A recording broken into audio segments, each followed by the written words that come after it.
From service to strength, from questions to choice, guidance you trust, Hervetsvoice. Hello, YouTube. Welcome to Hervetsvoice. Happy Sunday. As you know, we are here live and in color because it's a committee hearing that we definitely got to listen to. Okay. I scheduled this stream late. I had a couple of clients which ran me behind. I didn't think I was going to make it tonight, but I also did not want to disappoint you guys because I know this is usually our Sunday ritual. Okay.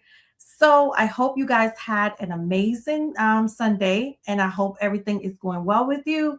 If there's anything that you need help with, don't hesitate to reach out. So let's see who's here. Welcome, everybody. Thank you for joining tonight. As you know, tonight is our Senate Committee hearing night. Natural and FF will not be here with us tonight because this is something that we get to express how we feel, and we also don't want to jeopardize their careers. So let's see. Hey, 66, it's always good to see you. You've always been here to support me, and I genuinely appreciate it. Thank you so much. Don't forget to like and subscribe, everyone. Hey, Skins, it's good to see you as always. You're always here to support as well. I appreciate you guys so much. Hey, The Real Miss K, it's a pleasure to see you as well. Thank you for joining, and it's always good to have you here. P Coffee, thank you for joining. Good evening. I hope all is well with you. Thank you for joining. E. Thomas, how are you? Good evening. Hey, Takea, I'm at the airport. Perfect timing. Oh, cool. Are you on your way back from your good vacation? Okay. Hey, Jacqueline. Hey, getting the popcorn ready. So as you know, we get into the Senate committee hearings on Sunday, right? So this one is going to be a full markup where you are going to hear some what's approved, what's not disapproved. They're going to tussle a little bit on a couple things. You're going to see how this goes. And I hope that you guys get a really good understanding of how these people really hold the decision making in their hands. Hey, Solaris, how are you? They hold the decision making in their hands, right? And if they don't want to approve it, or if they don't feel like it's justifiable, guess what? They're not going to approve it. This hearing gets a little bit out of hand because, you know, everyone is just adamant about what they want approved and what they don't want to be approved. But I think some of the things that they were just not approving was just not, it's just not fair. A lot of things that we don't see that happens behind the scenes, a lot of these hearings and a lot of these bills that they're introducing, we don't see them until they actually come to the floor. So what I'm going to start doing is when I find out that a bill is being introduced, I'm going to go ahead and post it to my wall so that you guys can have a better understanding of what the bill is going to, you know, what it entails. So that way, when we're doing the hearings, that you guys have a better insight. I also did create a Hervetsvoice Facebook page, so that way I can explain a little bit more on the bills. Hopefully YouTube don't, you know, there's not any issues, but I created a Hervetsvoice Facebook page so that way I can explain the bills a little bit more, and you guys can also put some stuff in the comments if you would like, you know, what you want me to discuss. But anyway, we're not going to prolong this. I'm not going to talk too much. You know, we about to get into it. Okay. So let me share my screen. Let me put me down here at the bottom. All right. Let's go ahead. Get this going, y'all. The voices of veterans, VSOs, stakeholders who have asked for exactly that kind of opportunity. Many of these bills are forward-thinking proposals to make VA work better, and I hope we can advance them in a bipartisan way. With that, let's go. And ranking member, you're now recognized for your opening remarks.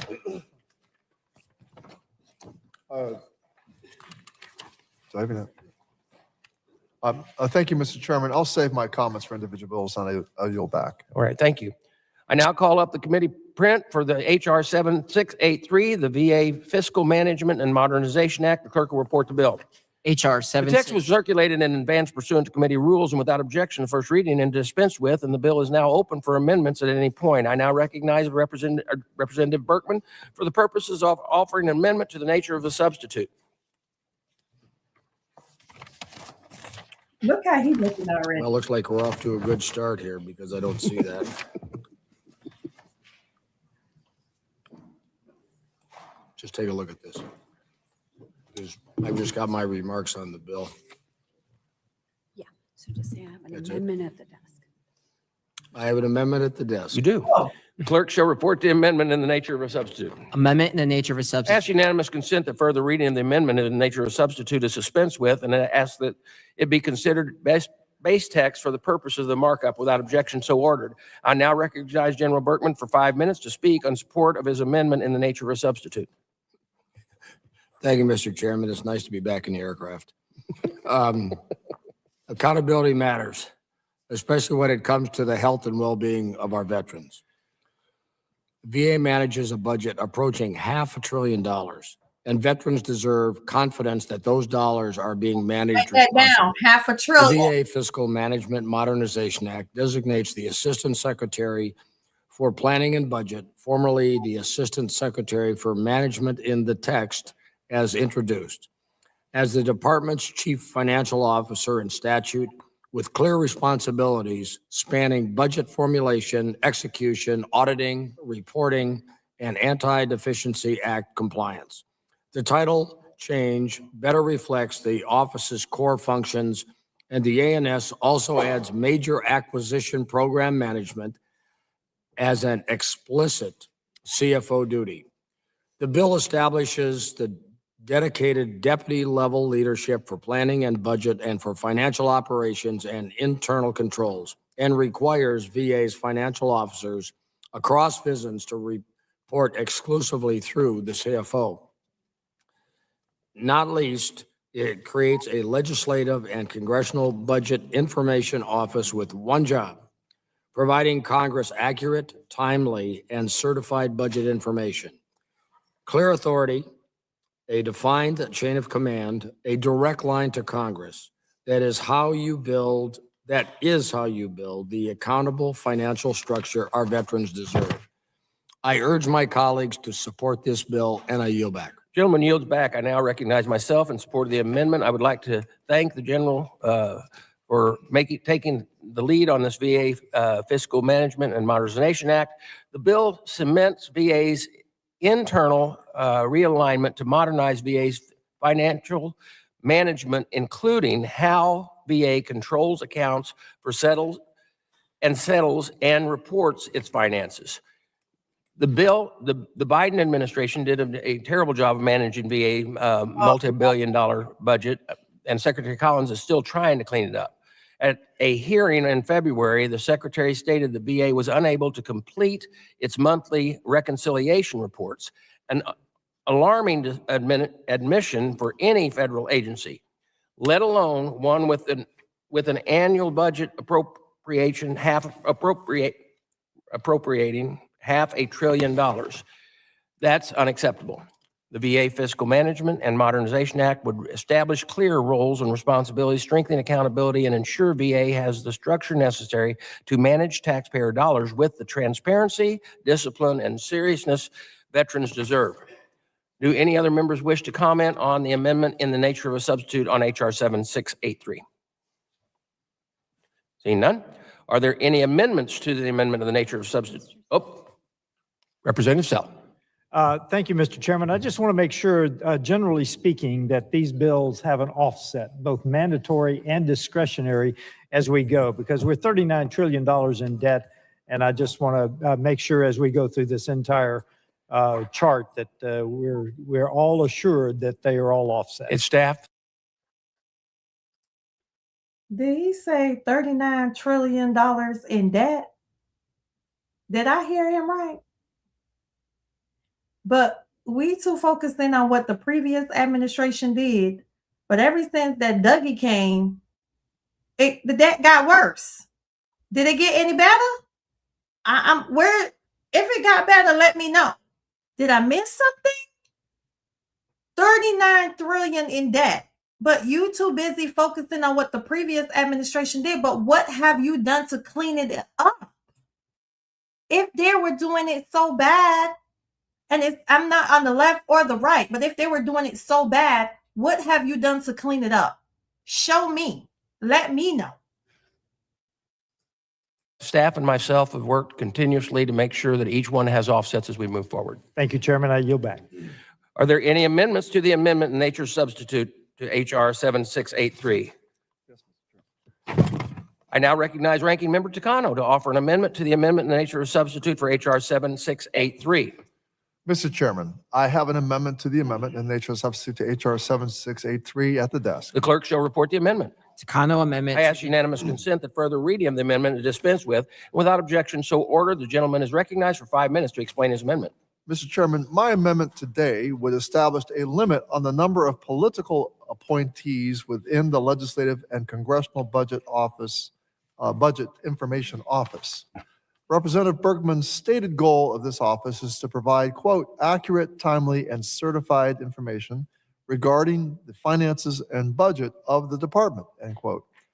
Just earlier this week, committee staff was briefed by Mark Engelbaum, the Assistant Secretary for the Office of Human Resources and Administration, that VA must start shifting to a more aggressive planning cycle in regard to the budget for staffing, infrastructure, and other resources. That type of planning requires stability. That stability is often provided by career VA staff, not political appointees. These career staff are often the ones who have spent years in the department and know the intricacies of VA's numerous programs, its government structures, and its employees. This is the kind of knowledge base we should be encouraging in an office such as this. While political appointees may have a role in transmitting the president's wishes as it relates to the budget, the excessive and over-politicization of planning and financial management is concerning. Over the last nearly year and a half, we have seen a rise in the number of political appointees serving in roles traditionally held by career staff, followed by a subsequent decrease in the accessibility of information to veterans, Congress, and the public. I urge my colleagues to join me in supporting the career workforce and vote yes on my amendment. Now, before I conclude, I want to note that the text of this bill creates conflicts with another bill that the majority is moving forward. Representative Barrett's HR 633, the Acquisition Review and Cost Assessment Act, or ARCA, This bill is on the committee's legislative hearing agenda next week. Now, if both bills were to become law, they will create conflicts that will make implementation difficult, if not impossible. During the Oversight and Investigations Subcommittee's consideration of this bill, we raised concerns about reconciling this bill with ARCA and encouraged a bipartisan effort to work with the Senate sponsor of ARCA, Senator Moran, to deconflict the text. But that has not happened. Further, while VA is actively consolidating acquisition activities within the Office of Acquisition, Logistics, and Construction, the bill before us today would attempt to consolidate other acquisition functions under the Chief Financial Officer, creating more conflicts. There is a troubling trend by the CFO's Office of Consolidating, there's a troubling trend by the CFO's Office of consolidating financial acquisition and programmatic activities.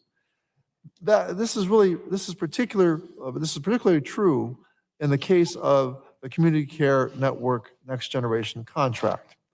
I'm deeply concerned by the creation of conflicts of interest between the critical administrative functions at VA, where accountability and transparency are undermined.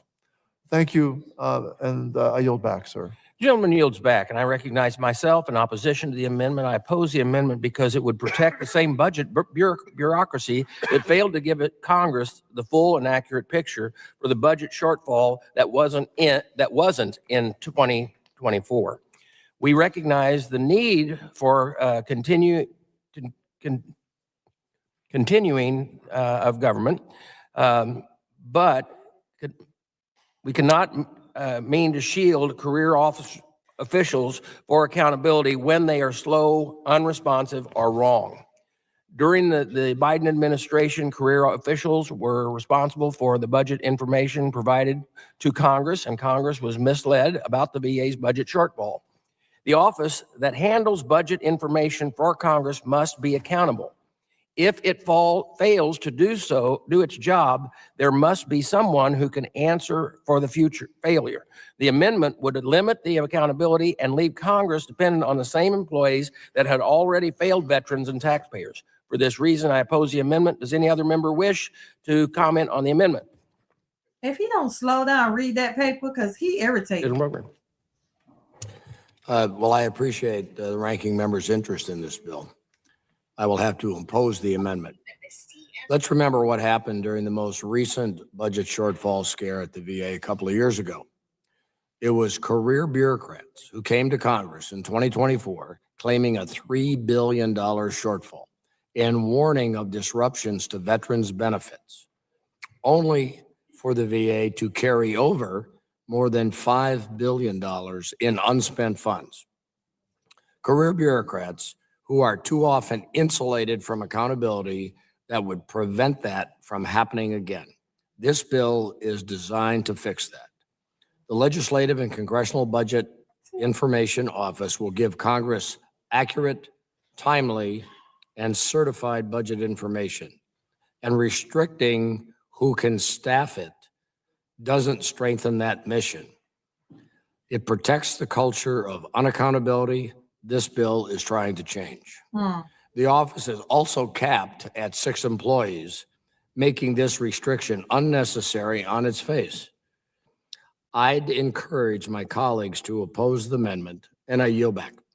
Gentleman yields back. Anyone else seeking recognition? Representative Sell.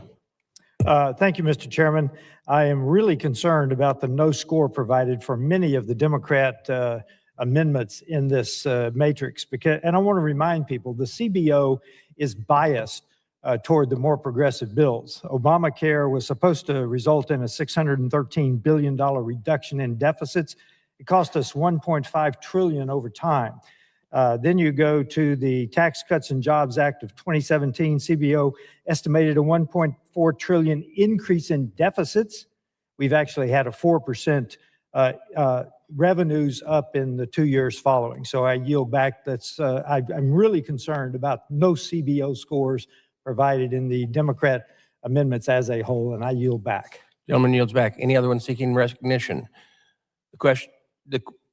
Seeing none, the question now occurs on agreeing to the Takano amendment to amendment in the nature of a substitute to H.R. 7683. All those in favor say aye. Aye.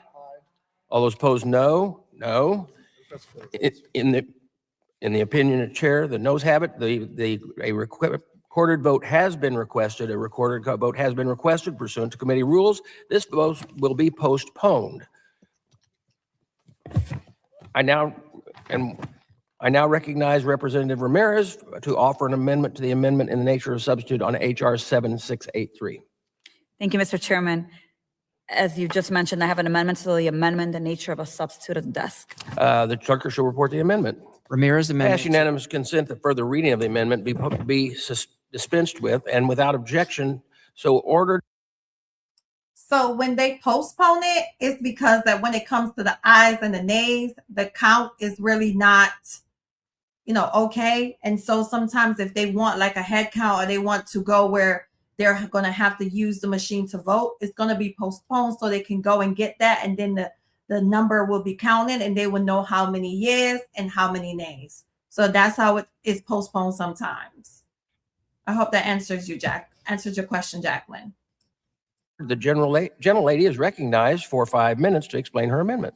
Thank you, Chairman.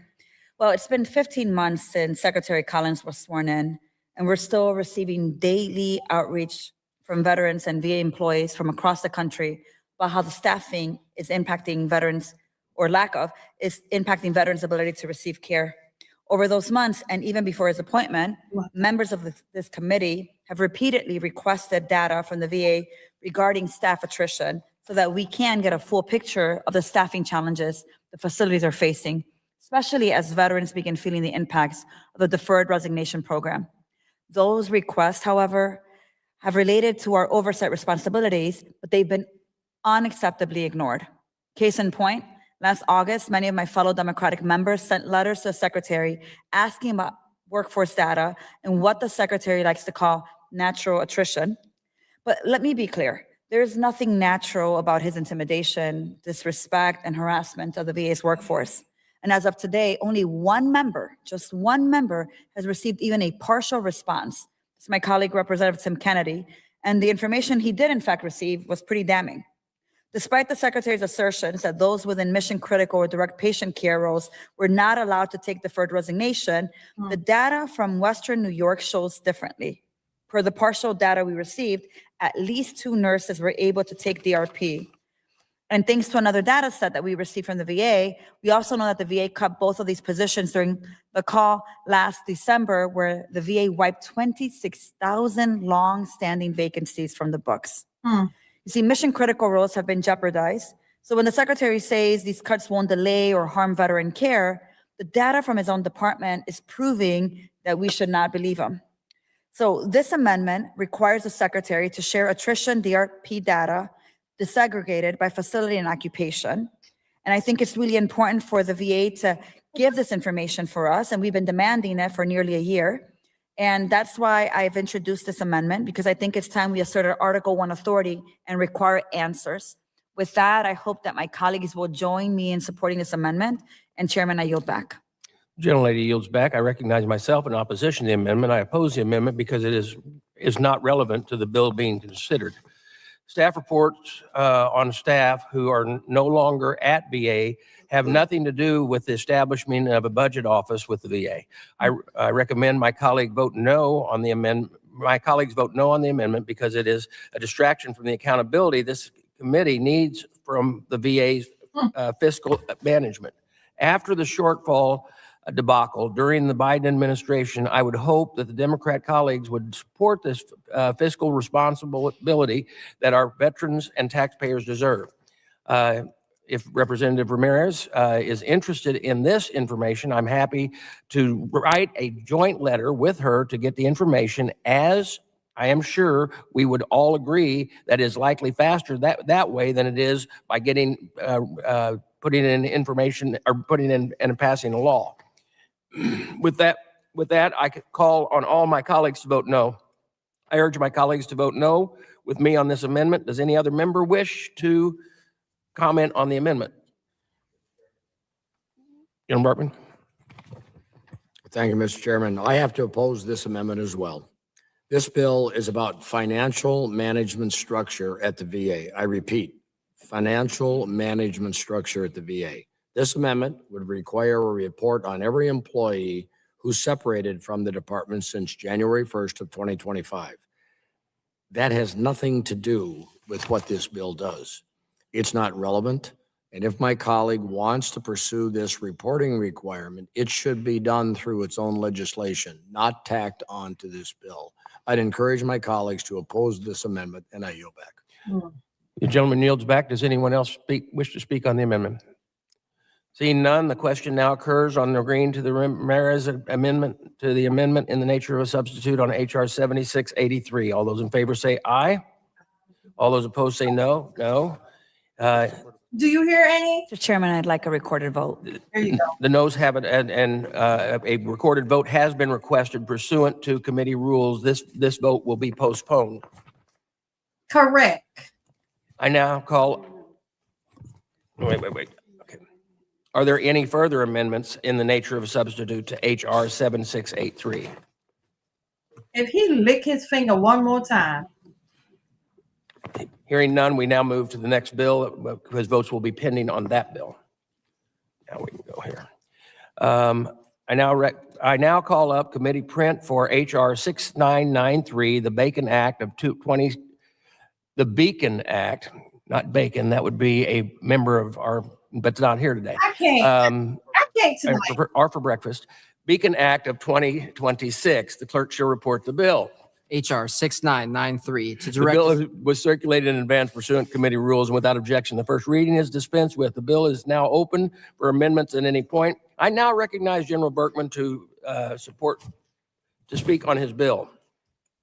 Thank you, Mr. Chairman.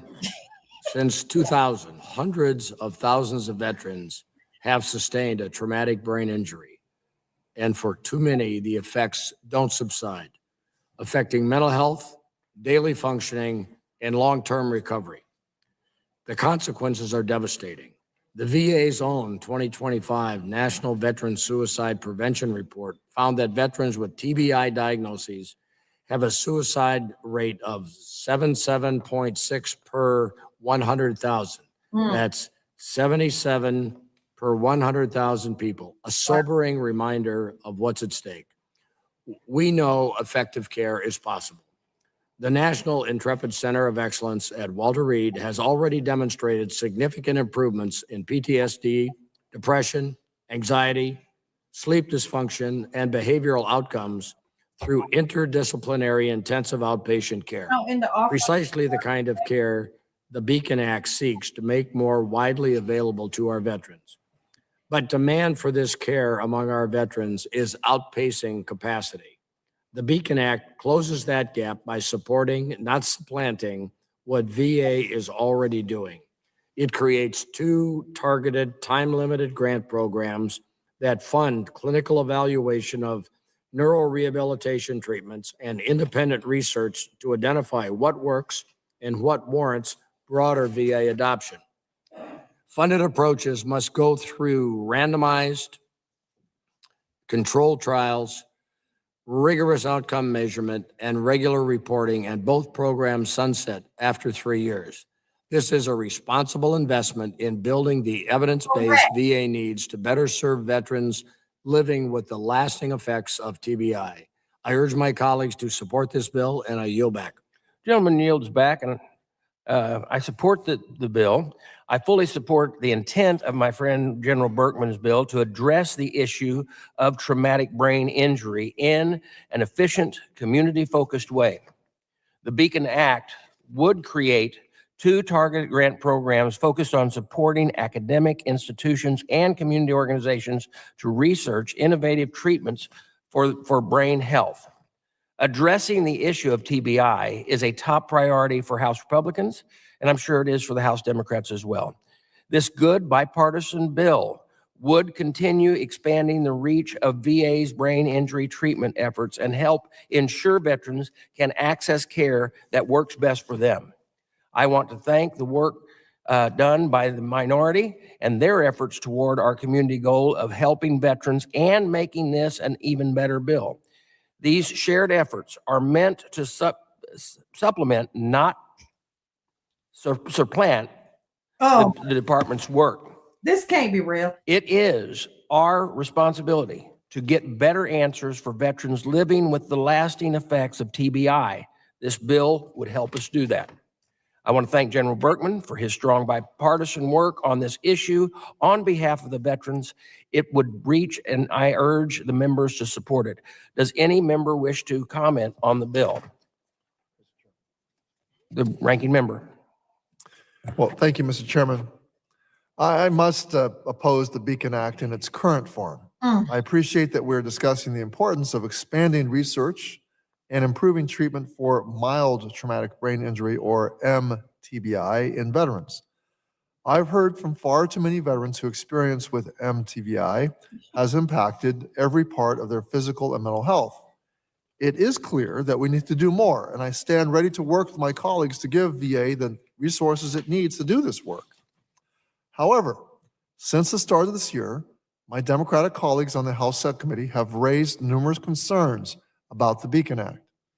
In subcommittee hearings and during last month's Health Subcommittee markup, both we have raised these concerns. They have not been addressed. Even VA shared a number of concerns with this legislation in its testimony in January that have not been addressed. Several of my colleagues and I will address our most significant outstanding concerns with amendments in a few moments. However, I would like to briefly highlight a couple of my biggest concerns with the legislation.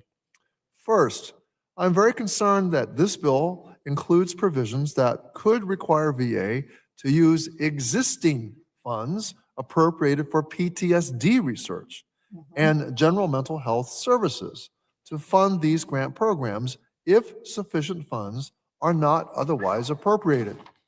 Now, given that VA has consistently been asked to do more with less over the last 18 months, I struggle to imagine a world in which VA will not be required to divert this funding for new grant programs that this bill requires. We cannot fund new search, that this bill creates, not just requires. We cannot fund new research on the backs of veterans already receiving care at VA. And I cannot support a bill that allows even that possibility. Second, this bill creates an inappropriate, and I would even venture to say potentially illegal structure for administering one of the grant programs it creates. I cannot support legislation that asks VA to contract with a third-party entity to perform inherently governmental responsibilities of allocating and overseeing the expenditure of grant funding. Third, this bill does not do enough to ensure that the grantees who receive funds to operate clinical trials are required to coordinate with VA about their findings. Finally, the bill does not do enough to ensure robust oversight of the grantees and the outcomes they create using funds from a VA grant program. Now, my colleagues and I will be offering what we believe are common sense amendments to address these outstanding concerns and ensure that Congress can conduct necessary oversight of the grant programs this bill creates. I urge my colleagues to accept these amendments to improve the bill and ensure that Democratic members' concerns are addressed. And with that, I yield back. Gentleman yields back. Does anyone else seek recognition? Representative Van Orden. Thank you, Mr. Chairman. I would like to enter two studies into the record from Frontiers in Neurology. One is the efficacy of interdisciplinary intensive outpatient program in treating combat-related traumatic brain injury and psychological health conditions. Without objection. And use of person-centered goals to direct interdisciplinary care for military service members and veterans with chronic MTBI with co-concurring psychological conditions. Without objection. Okay. As we learn more about the brain, and my colleague Morgan Luttrell is much more familiar with the subject than I am, we're understanding that the types of activities that take place in the United States military are causing TBI at a level that we'd never looked at before. We used to do rocket ranges, firing the Carl Gustav, and we got done and we'd go to lunch and couldn't do basic math. I mean, you get rocked hard. There's only 5 of these facilities in the entire country.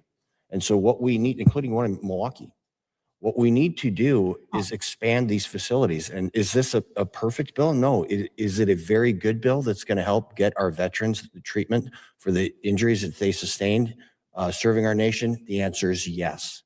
And I'm always going to err on the side of yes when it comes to treating our veterans for service-connected injuries. So I strongly urge my colleagues to support this on both sides of the aisle, because I know that my Democrat colleagues also want to make sure that our veterans get care.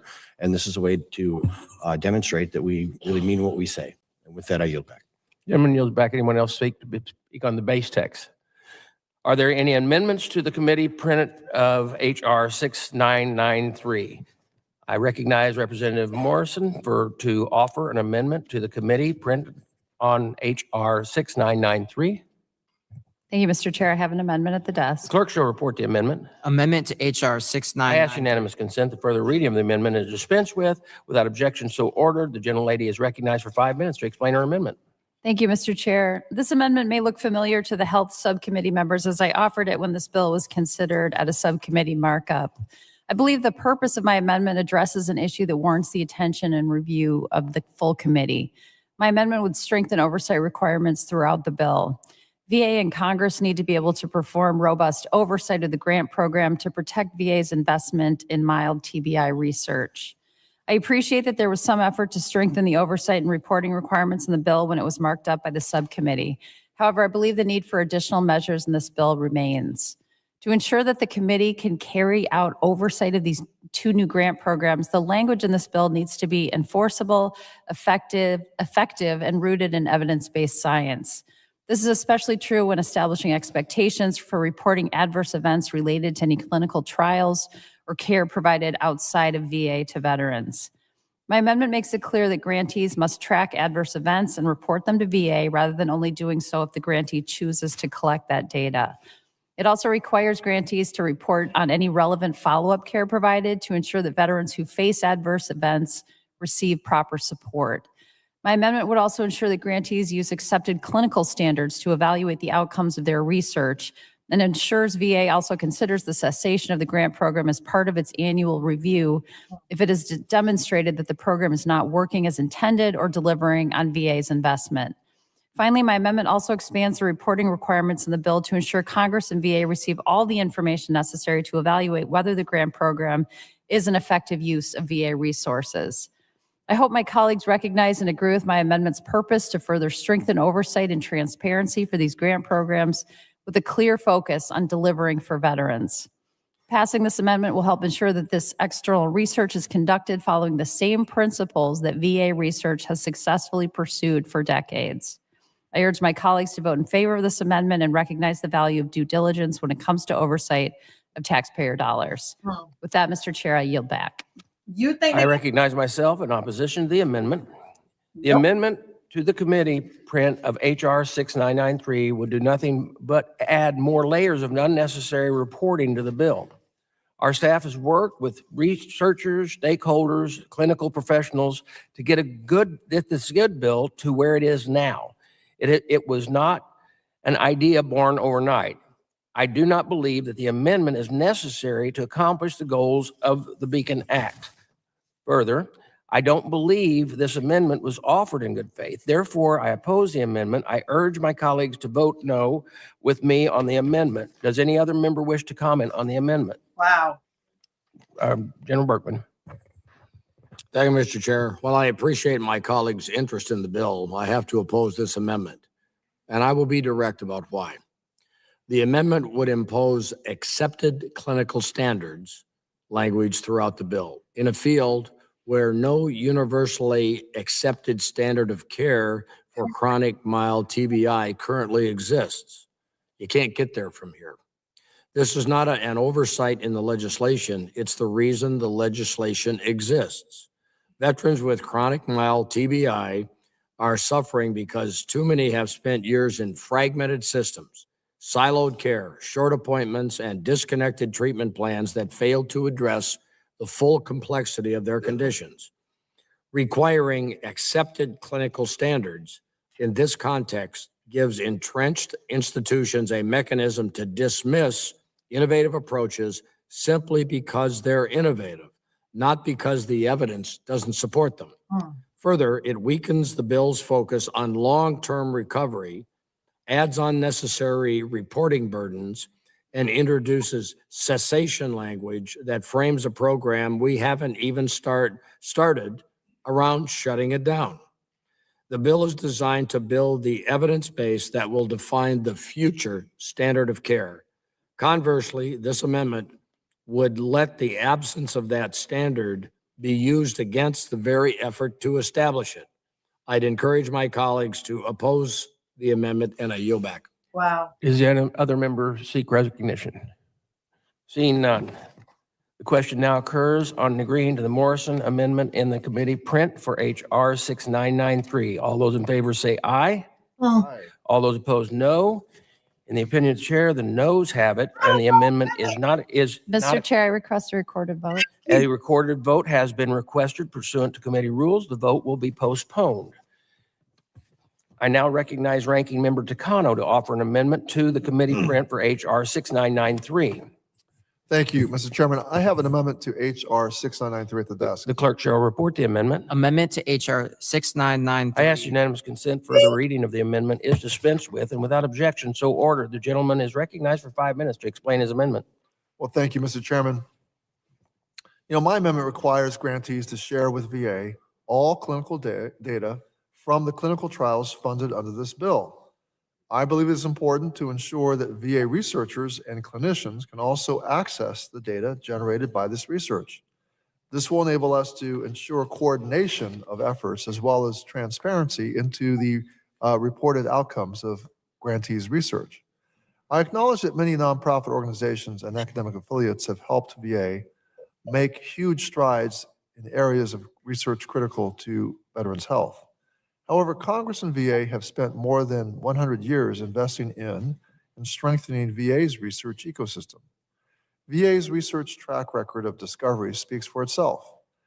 Any research to improve treatment for mild TBI must include coordination with VA, including shared clinical data that could allow VA's world-class research ecosystem to develop the next breakthrough.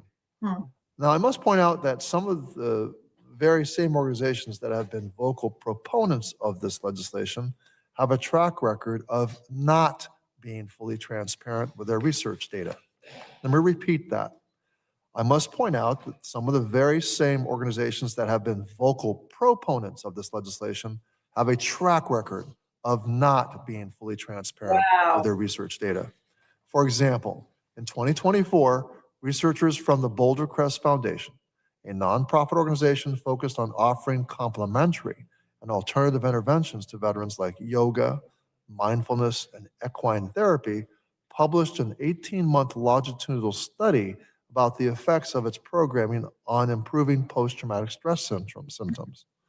This $1 million privately funded study could have been massively helpful in informing VA and other entities about new ways to treat veterans. Unfortunately, the published findings reflected outcomes for only a fraction of the overall number of veterans who participated in Boulder Crest's programs, without explanation of why some were included while others were excluded. This unfortunate lack of transparency undermines the usefulness of Boulder Crest's findings and the ability to apply them to the broader veteran population.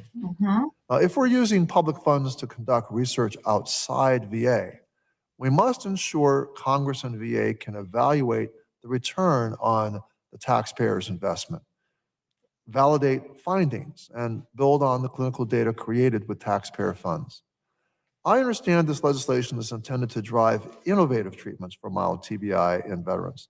I certainly agree with the need for additional research, since, as we know, mild TBI is one of the most common wartime injuries.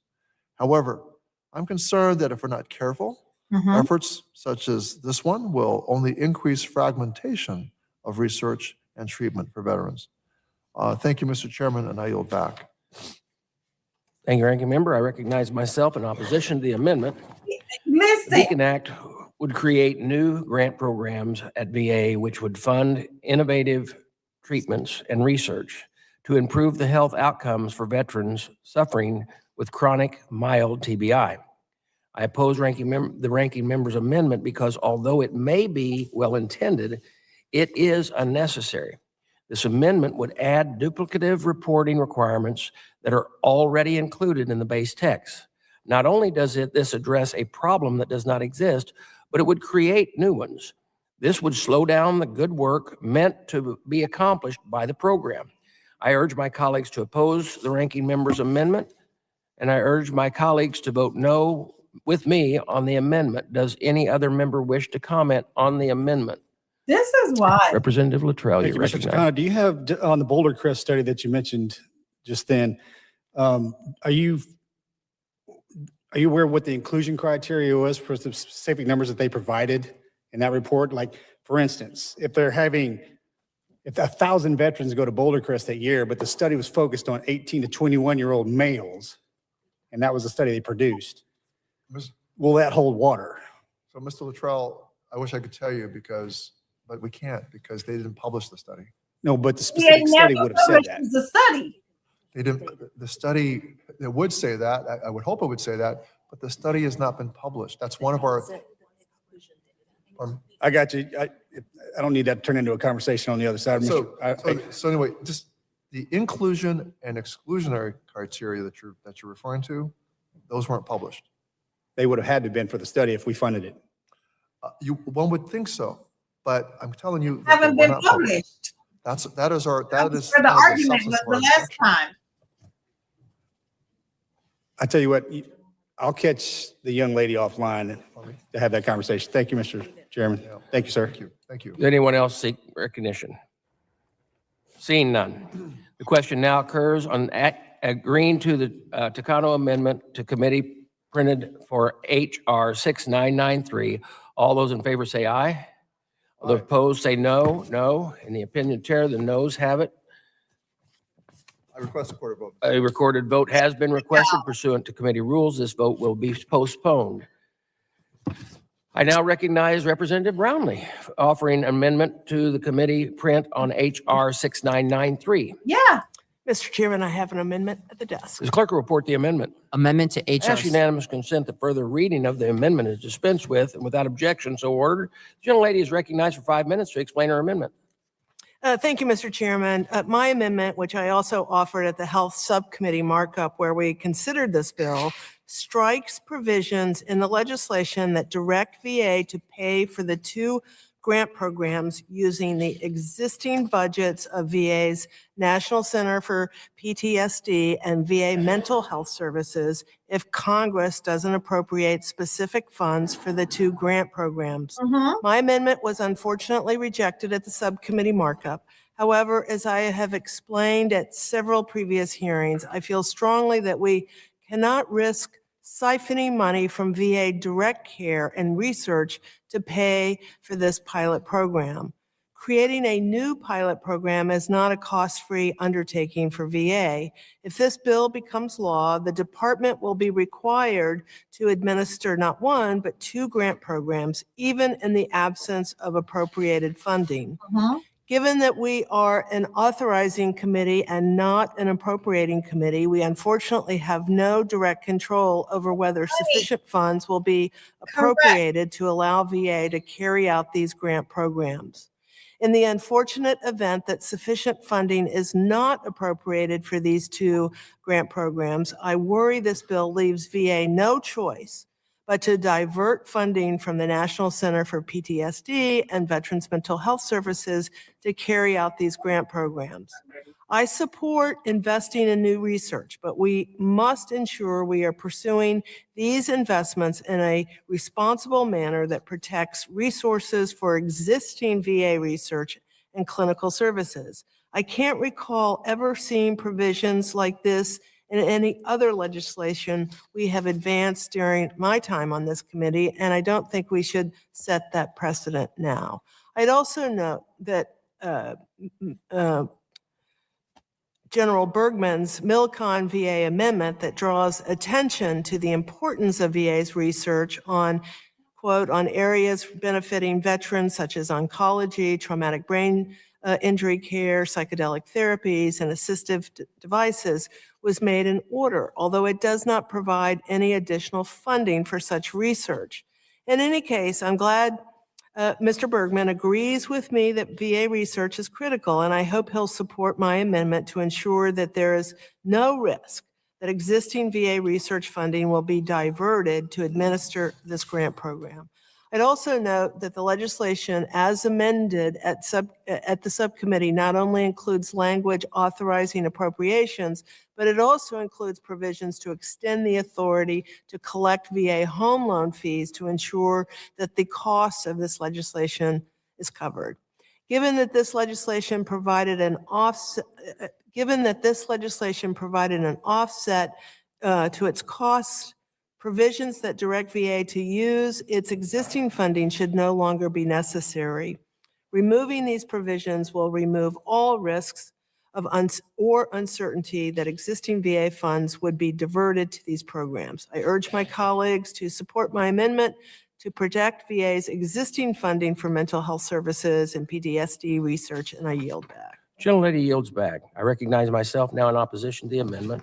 I do not support the intent of the Representative Brownlee amendment to tie the Secretary's hands when it comes to expanding mental health support. The flexibility to use the funds the Beacon Act would authorize was made so that these grants could stand up quickly, responsibly, and without delay. I believe this amendment would go against the intent of General Berkman's bill and create funding uncertainty that could slow down the implementation of this new program. Veterans in crisis should not have to wait any longer for more support options. The goal of the Beacon Act is to create new solutions, expand the reach of VA's mental health services even further. For these reasons, I oppose the amendment, and I urge my colleagues to vote no with me on the amendment. Does any other member wish to comment on the amendment? General Berkman. Thank you, Mr. Chairman. While I appreciate my colleague's concern, I have to oppose this amendment. As we noted, or as was noted during the subcommittee markup, nothing in the bill requires the VA to redirect existing funds. It simply gives the department flexibility to use available resources in the absence of a direct appropriation, while Flexibility. explicitly requiring that any such use supplement, not supplant, existing programs. Removing that flexibility doesn't improve oversight. It just makes it easier for the department to delay or avoid implementation. Veterans living with chronic mild TBI, PTSD, and chronic pain, the very populations that VA's own data identifies as the highest risk for suicide, cannot afford more delays. These grant programs were designed specifically to address those overlapping conditions, and adding funding barriers slows access to care for veterans already in crisis.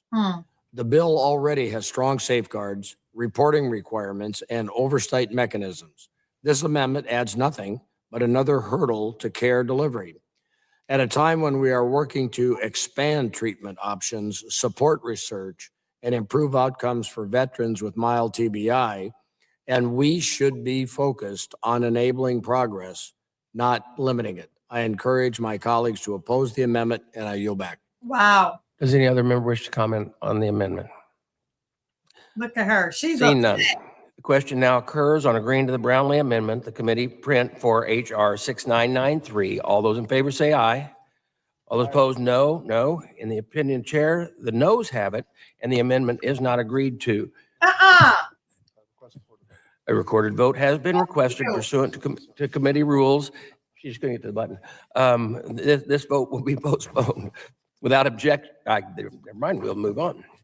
I now recognize Representative Dexter to offer, Dr. Dexter to offer an amendment to the committee print on HR 6993. Thank you, Mr. Chairman. I have an amendment to HR 6993. The clerk should report the amendment.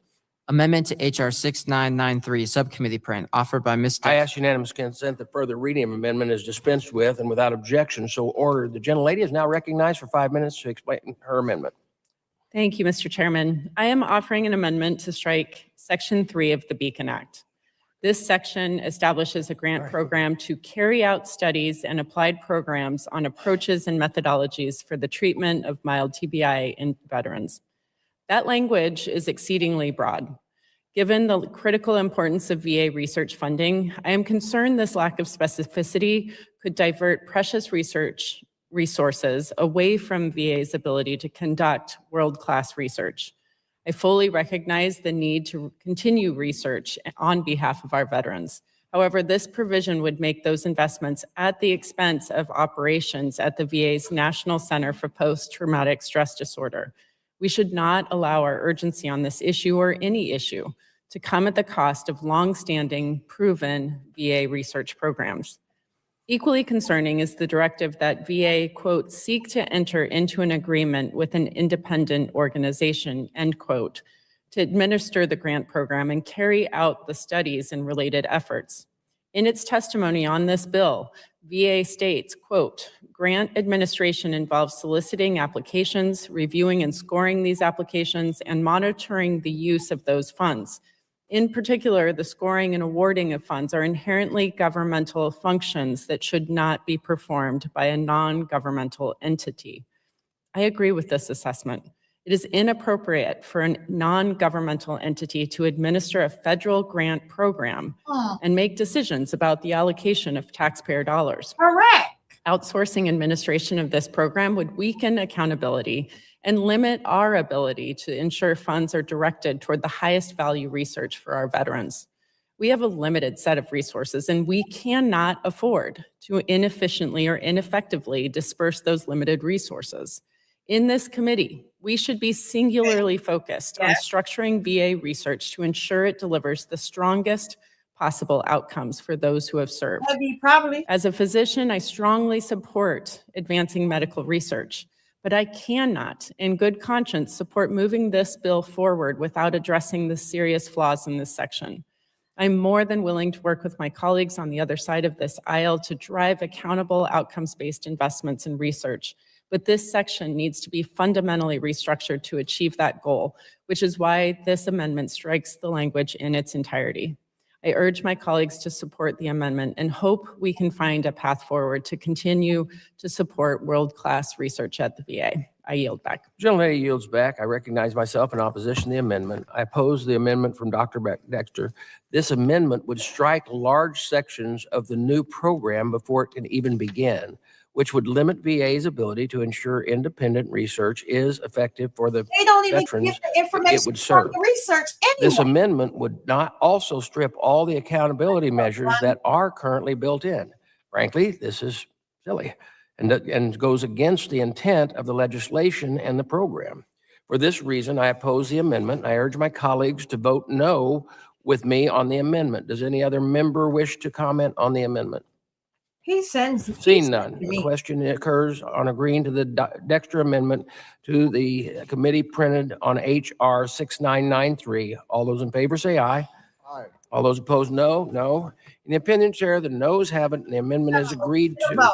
Mr. Chair, A recorded vote has been requested, and pursuant to committee rules, the vote will be postponed.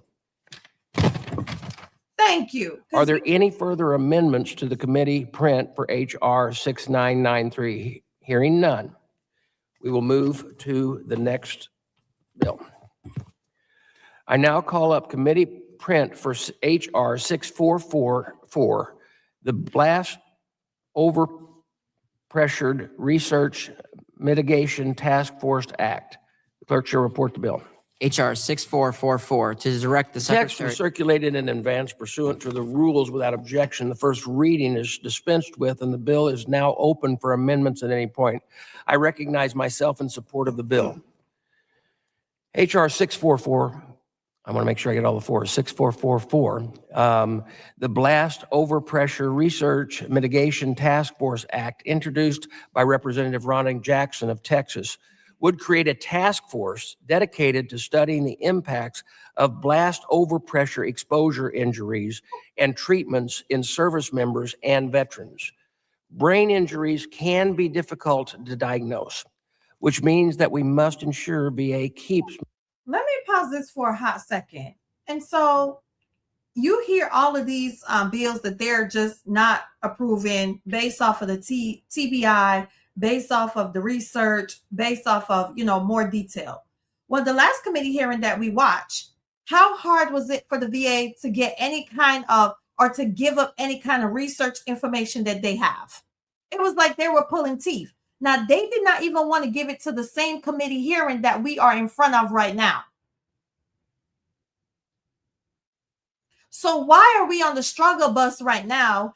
The doctor is saying that she don't support it because when it comes to outside people making a determination for money, when it comes to the different grants, it's not fair. They don't want to approve it, but you just said that they're $39 trillion in the hole. So we just want to go give somebody some grant money for them to do a research frivolously, and then we don't have no type of data or anything for it. And guess what? It doesn't matter. Why? Because that company is probably affiliated with Pastor Dougie or one of the people on the panel. So everything that they are shooting down, y'all pay attention, because these are the people that got TBIs. These are the people that need the research. Everything that they're shooting down, none of them are not facing. I'm disgusted. Moving forward on this issue and has all the tools at their disposal to effectively get veterans living with TBI the care and support they need.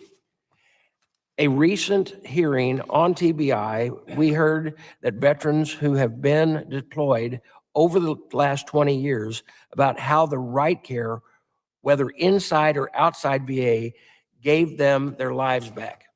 But under current law, VA relies heavily on internal data to treat these injuries. And without partnership with outside groups such as research and data, this bill would open the door to, it is that it would open a door to is much more difficult to identify the gaps in treatment within the system.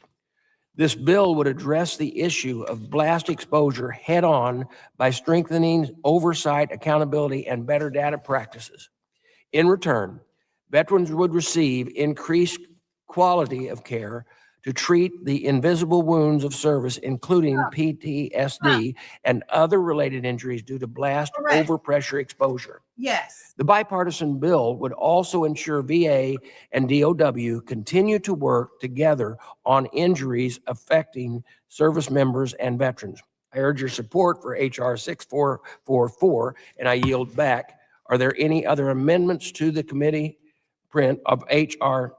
Does anyone have a comment on the amendment? Seeing none. Are there any amendments to the committee print for HR 644?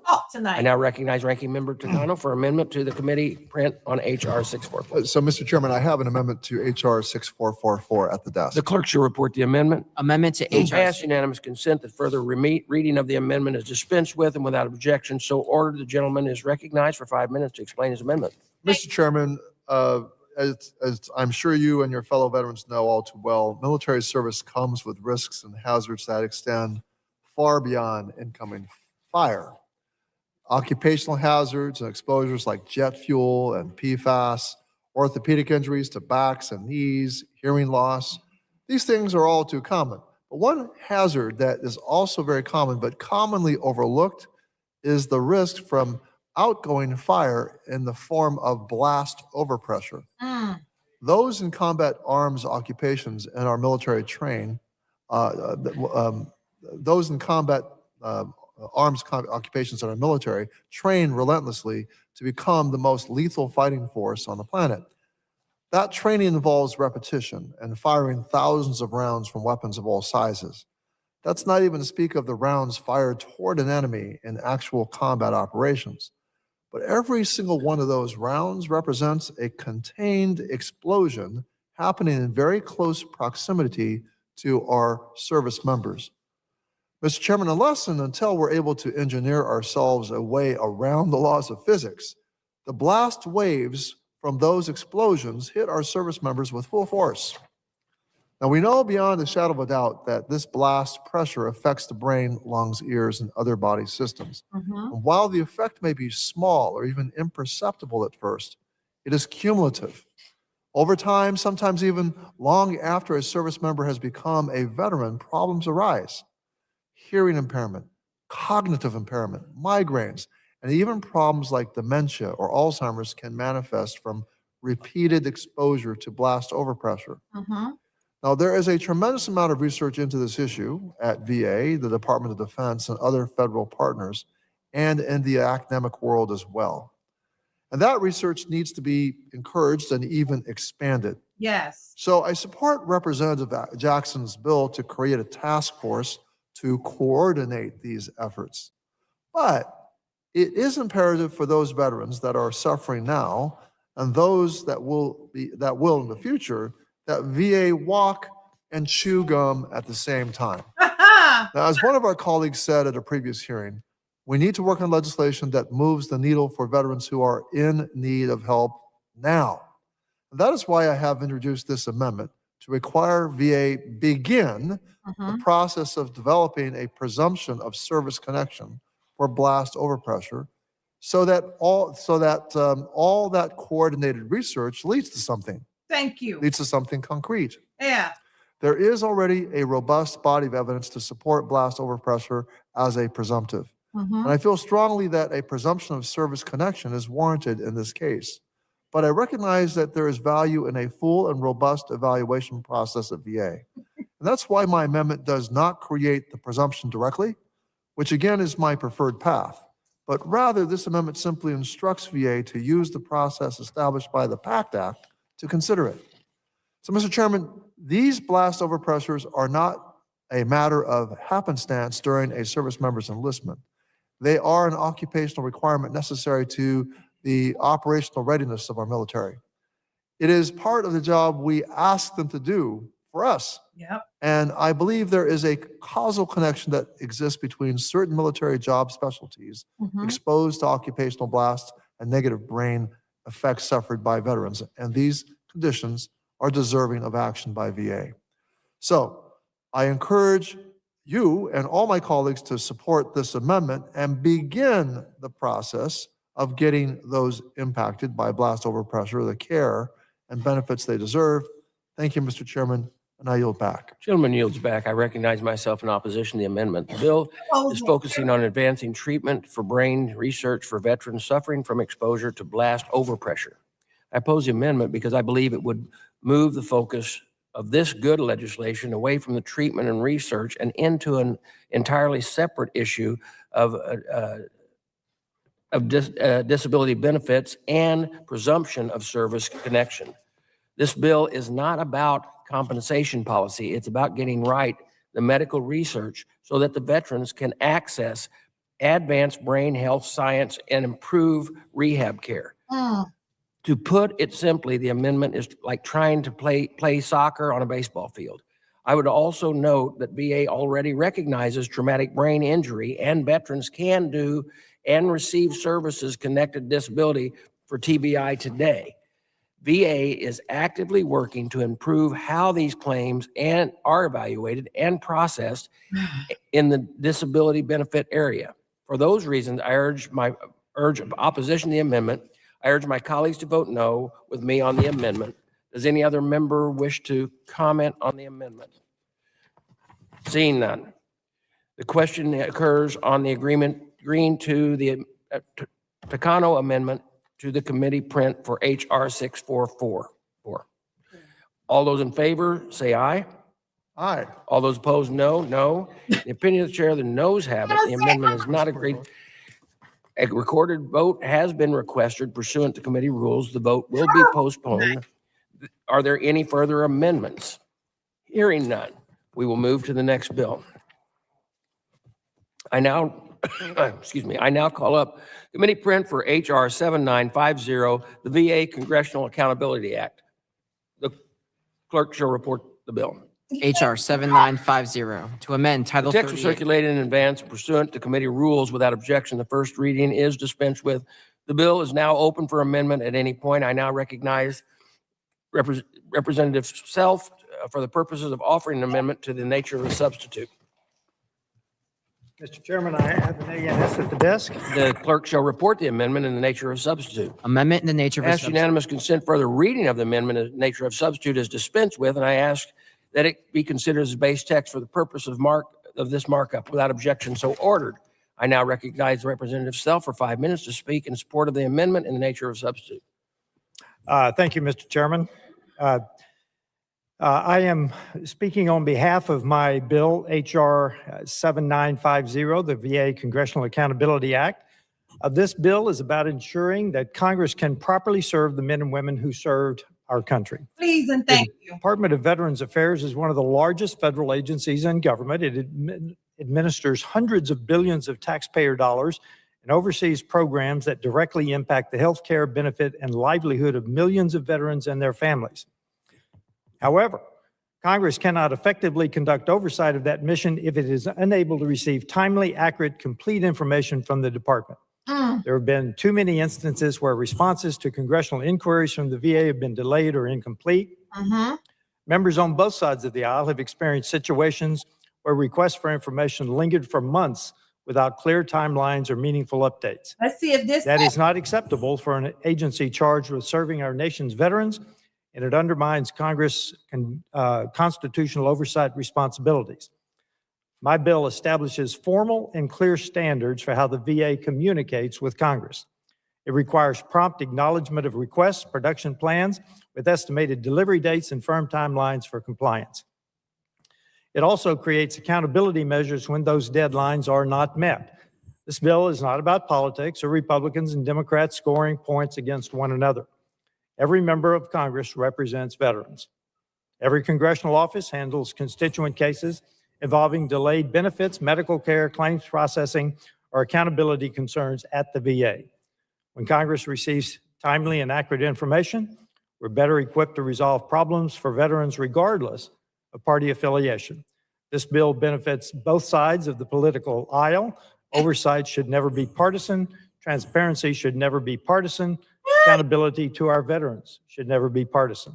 No matter what party controls Congress, the principle remains that federal agencies must respond to the elected representatives of the American people in a timely and complete manner.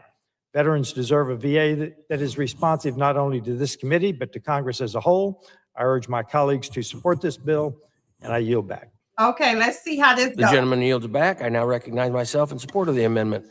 This bill would bring long overdue accountability to VA by submitting the Office of Congressional and Legislative Affairs and setting clear deadlines for when the agency must respond to Congress with necessary information.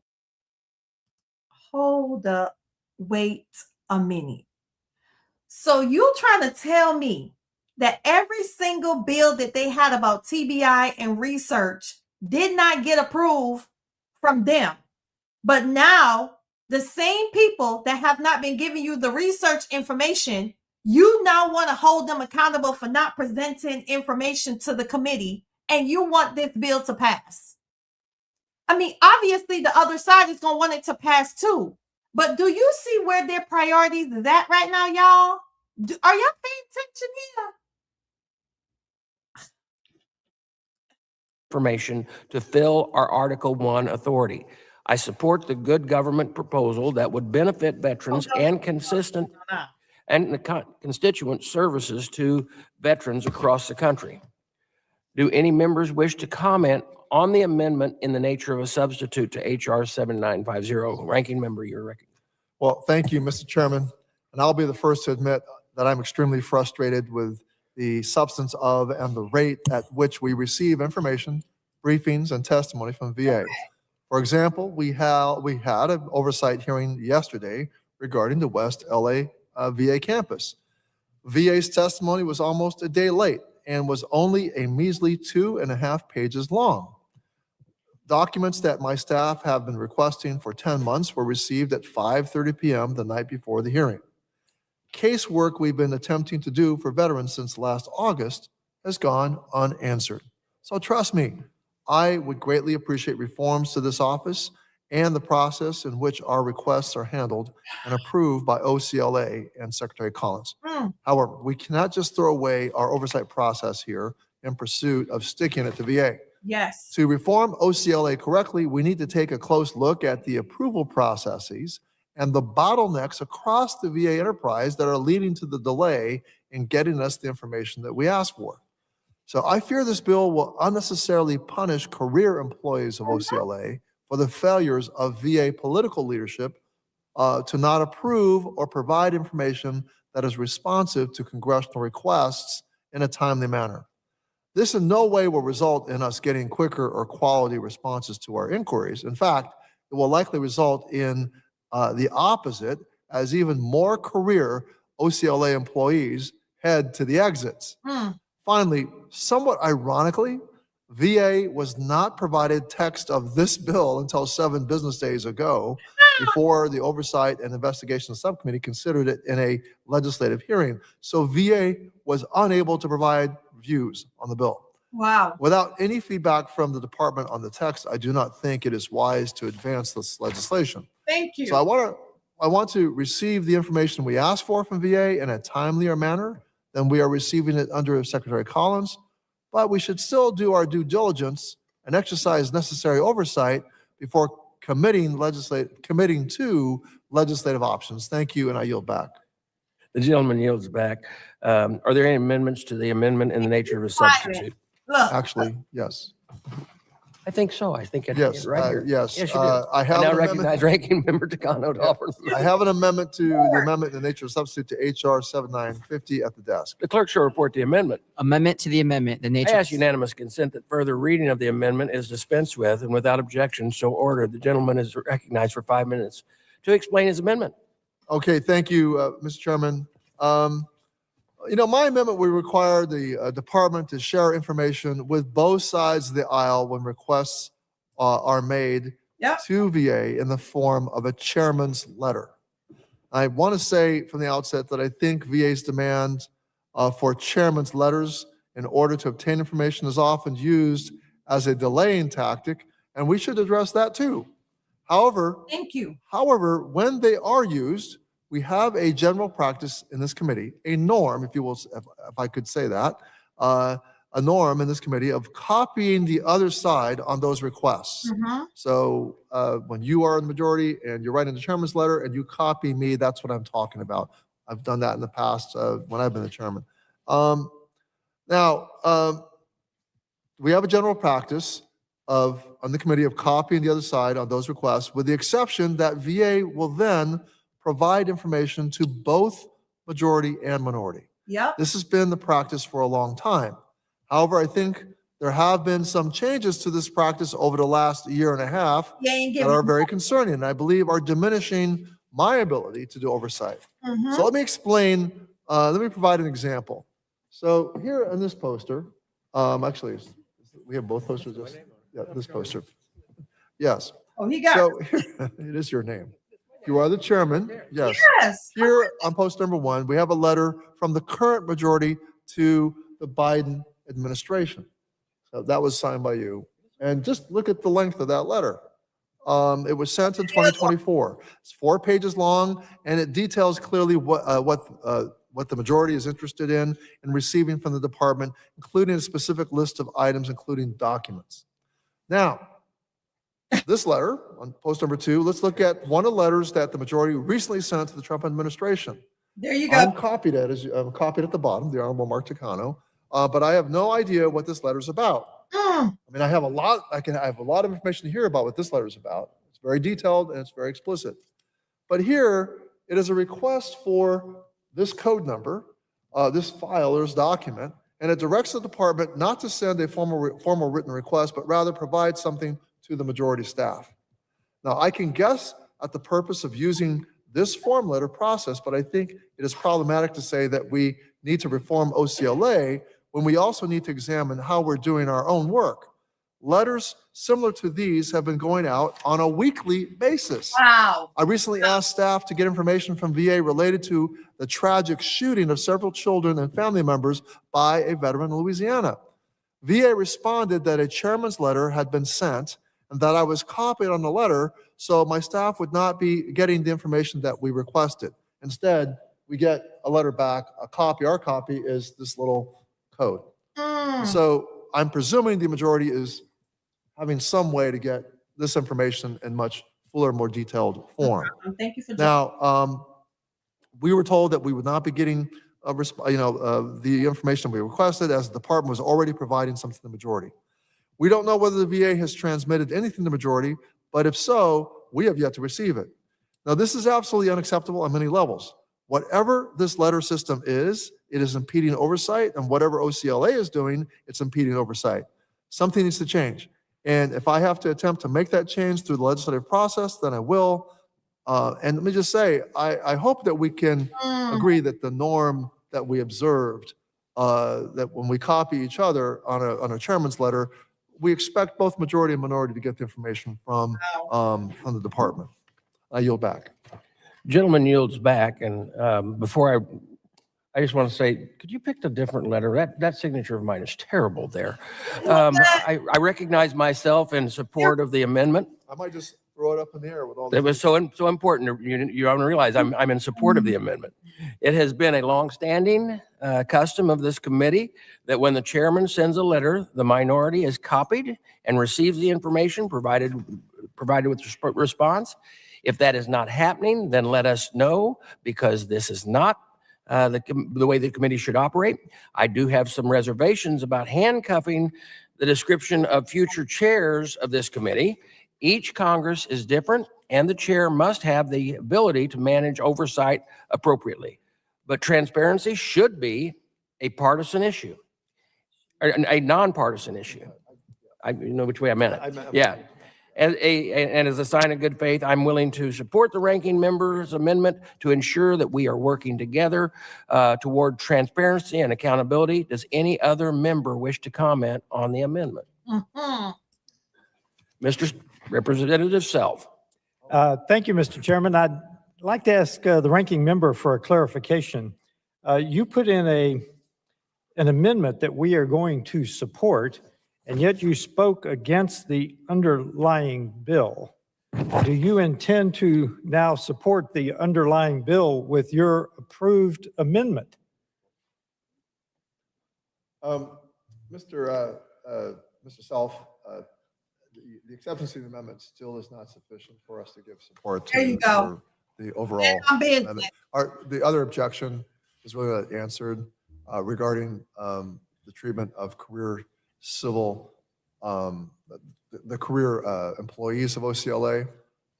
We actually think that the cause of the delays is happening because of the political appointees and the way in which everything has to be reviewed by the Office of the Secretary. That's the fundamental problem. We don't think your bill actually solves this issue. Thank you. Thank you. Thank you. Anyone I else yield back. seeking recognition? Seeing none. The question now occurs on the agreeing to the Takano amendment, the amendment in the nature of substitute to HR 7950. All those in favor say aye. Aye. Those opposed say no. The ayes have it, and the amendment is agreed to. Without, no, I didn't think you did. Okay, without objection, the motion to reconsider laid on the table. How about that? I now recognize Representative Ramirez to offer an amendment number 5 to the amendment in the nature of a substitute on HR 7950. Thank you, Mr. Chairman. As you mentioned, I have an amendment to the amendment in the nature of a substitute at the desk. The clerk shall report the amendment. Ramirez, number 5, amendment to the I amendment. ask unanimous consent that further reading of the amendment is dispensed with, and without objection so ordered. The gentlelady is recognized for 5 minutes to explain her amendment. Thank you, Chairman. I think in just the previous conversation we just had in the previous amendment, everyone in this room is pretty clear that the timeliness of responses to congressional inquiries and casework is a serious issue. We've talked about it on both sides of the aisle. But I think to just follow up on what the ranking member mentioned a moment ago, how we diagnose that problem matters for how we pursue a solution. And I think many of us are aware that the challenges of the OCLA employees, like many employees at VA, they operate under specific guidance. I'll tell you, they are often the pass-through of information. They're facilitating responses from business lines and program offices, and they may not be able to control response times from these offices, nor are they able to dictate review timelines from the secretary himself, because Secretary Collins has changed the policy from previous administrations, and now he wants to review absolutely everything that goes to Congress himself personally. So I want to walk us through what that actually looks like. He wants to be in control. My staff receive a concern from a veteran or a VA employee that we feel we need to get more information about it. So what do my staff do? They submit a request for information with the OCLA. Then the OCLA then sends the questions out to the program office. Then the program office collects the responses from the subject matter experts. And then the subject matter experts then get that approved, and then they send it back to OCLA. Historically, those responses would have been reviewed by OCLA and then actually transmitted to congressional members and staff. However, there's a big however now. Under this administration and Secretary Collins' leadership, those responses don't go to us. They then go up to the secretary's office to be approved in whatever time frame the secretary feels like he's going to follow. And he don't. Now, what changes at VA, particularly in the majority, show some clear commitment to privatization. We can really be clear here that the problem we have here with OCLA is a problem at the feet of leadership. And look, I wholeheartedly agree with my majority colleagues that accountability must be taken for the delays in timely responses to Congress. Absolutely. It's actually why we're having this conversation now. But the thing is, receiving information months late or never in many cases significantly harms the work that we as legislators and authorizers can do for our nation's veterans. However, let's be clear, accountability must be directed appropriately. Ultimately, if the buck stops at Secretary Collins, then the buck should stop when Secretary Collins is not effectively doing his job. Correct. If the responses to the many congressional inquiries my colleagues and I submit must be approved by the 10th floor ultimately, then don't you think that the 10th floor should be held accountable when we are forced to wait for Collins to do the work he decided to insert himself into? My amendment would apply accountability where it's needed, tying the secretary's salary to this text. If his salary is on the line, I believe we'd see much quicker response times from Secretary Collins, since now he has to approve every single thing that comes back to us. And I hope that in the spirit of bipartisanship, which we just saw 4 minutes ago, that you would consider joining me on this amendment as well. With that, Mr. Chairman, I yield back. Gentlelady yields back. I recognize myself in opposition to the amendment. I oppose the amendment to the amendment for one very simple reason. The VA secretary is a direct line of succession, and hampering his ability to travel should he need to respond to a developing health emergency is simply wrong. I am for accountability, but I am not okay with crippling the leader of the largest federal health system. I urge my colleagues to vote no with me on this amendment. Does any other member wish to comment on the amendment? This Seeing can't none. fail. The question now occurs on agreeing to the Ramirez Amendment number 5 to the amendment in the nature of a substitute onto HR 7950. All those in favor say aye. Those opposed, no. In the opinion of the chair, the noes have it. And Mr. Chairman, I'd love a recorded vote on a this one. recorded vote has been. Man, fire the damn DJ. Now I know, didn't they just sit there and say that they don't receive correspondence from the VA in a timely manner? And then when she called out Pastor Dougie, now you talking about one, he's the secretary and he should be able to do this, that, the next, and third, but he don't even show up with, man, insert eye roll for real. Because baby, they are playing in our faces. Because you want to approve whatever you want to approve, but now you don't want to hold. Have you guys realized something? They have not hold Dougie accountable at all on the other side. He is not doing anything wrong. If y'all not paying attention, they are happy with the way how he is doing things right now. If you all have not looked, every time the other side is saying what he is doing wrong, even though they agree, they're not going to go against him. That has been proven tonight in this hearing. It has been proven. I'm pissed off the festivity. Been requested pursuant to committee rules. This vote will be postponed. I now recognize Representative Ramirez to offer amendment number 4 to the amendment in the nature of a substitute to HR 7950. Mr. Chairman, I have an amendment to the amendment in the The nature of a clerk shall substitute. report the amendment. Ramirez number I 4. ask unanimous consent that further reading of the amendment is dispensed with and without objection so ordered. The gentlelady is recognized for 5 minutes to explain her amendment. Thank you, Chairman. I'm going to be very hopeful and optimistic that this one might be the one that we can do bipartisanship on. Well, let me start by saying that I deeply appreciate Representative Self for bringing this bill forward today. I'm not confident that we as a committee completely understand where the choke points are in getting information to Congress and how they are within OCLA, in part because we have not had a hearing with Assistant Secretary Burgeon here to ask him about the process in his office. And look, I expect that every member of this committee has felt some level of frustration with the information that we've been able to get from OCLA office and Secretary Collins. And I know my staff and I have waited for up to 9 months, 9 months for assistance with veteran casework requests. We've received partial documentation in response to oversight requests. And we've heard the familiar, we'll take that for the record and we'll get back to you. And But I'm still waiting for them to get back to me. correct. And I can assure you these delays, which raise concerns about oversight obstruction, never result in better care, never result in quicker benefits, or even more holistic services for our veterans. They actually just maintain the status quo. And the status quo is unacceptable. You and I both know our veterans deserve so much better. My amendment today would work to finally change that status quo and would require that the Assistant Secretary of the OCLA, Don Burgeon, to come before the committee. He ain't coming. Nothing big, nothing radical about that. He ain't He coming. can come and present. With him present, members on both sides of the aisle would be able to ask questions about the mechanics of why we're not getting the information we request.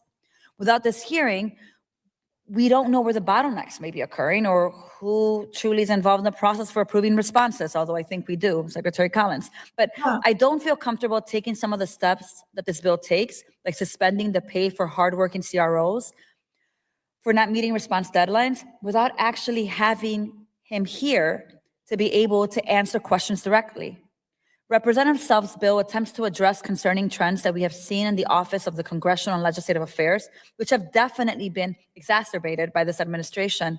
However, I gotta be honest, I'm hesitant to support such text until we're able to get to the root of some of the issues that we have been talking about in public hearing, which is why I wanna urge, I wanna compel, I wanna challenge, I wanna exhort in all the passionate ways that my colleagues support my amendment today. And with that, I yield back, Chairman. The gentlelady yields back. I recognize myself in opposition to the amendment. Gentlelady yields, hey, said it twice on there. I oppose the amendment because Congress should not legislate a quarterly hearing schedule for one office within the department. Oversight is the responsibility of this committee. We should not support an amendment that dictates how and when or what terms Congress must conduct its oversight agenda. The lack of responsiveness from the Office of Congressional and Legislative Affairs is a bipartisan concern. Members on both sides have experienced delays in incomplete answers, frustration getting basic information from the department. But this amendment is overkill. If we want real transparency and accountability, we should pass legislation that requires the department to respond to Congress in a timely and complete manner. What we do not need is a statutory requirement for quarterly performative theatrics that may do little to solve the underlying problem. For that reason, I oppose the amendment. Does any other member wish to comment on the amendment? Seeing none. Y'all, is y'all watching this? The question is on agreeing to the Ramirez Amendment number 4 to the amendment in the nature of a substitute to HR 7950. All those in favor say aye. All those opposed, no. In the opinion of the chair, the ayes have, Chairman? the noes have it. Chairman, I'd like a recorded vote. A recorded vote has been requested pursuant to committee rules. This vote will be postponed. Are there any further amendments to the amendment in nature of a substitute to HR 7950? Hearing none. Since there are votes pending, we will consider our next bill. I'm pausing here, guys, because this is actually 3 hours long, and I don't want to prolong it. But your takeaway tonight and my takeaway tonight, and I'm definitely going to continue the rest of this hearing tomorrow because we are hour and a half. We're hour and a half in, and they still have another hour and a half to go. But if you have not been paying attention, this is wild. So what did he just do? So they are trying to pass these bills in reference to how the VA have been responsive to their requests, i.e. Pastor Dougie and his entourage. So they are requesting that Pastor Dougie responds in a timely manner and his entourage respond. They do not approve that he should respond, and when he wants to respond, he should respond. How are we holding the VA accountable? Want to hold the VA accountable if you can't hold a leader accountable? If you are not holding the man at the top accountable, how can you hold the people that are under him accountable? Make it make sense to me, because they're going to say, if my leader tells you to kiss his behind, I can definitely tell you the same thing.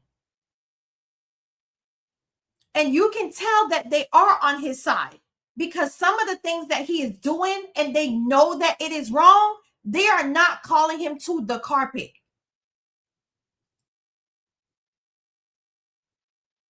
They're not calling, thank you, Takea. They're not calling this man to the carpet. And meanwhile, okay, veterans with TBI that needs the research, and they have all this going on, the grant money and all of this, that's not important. What's important is that Dougie doesn't get a slap on his wrist, and they don't want to hold him. They don't want to hold him responsible for anything. So whatever they can do could cover up his little behind, they're going to do it. And tonight it has been proven. This is why he don't give a ding dong ditch about the committee hearings. He don't care. And then when he do come, he show his tail. Because the level of disrespect that he's been bringing to the veteran community, talk about my veterans, like we belong to him. And the reason why I'm so passionate about this is because they want us to be so focused on a VA claim and all the changes while they go behind our back and make all these changes, and then we left with nothing.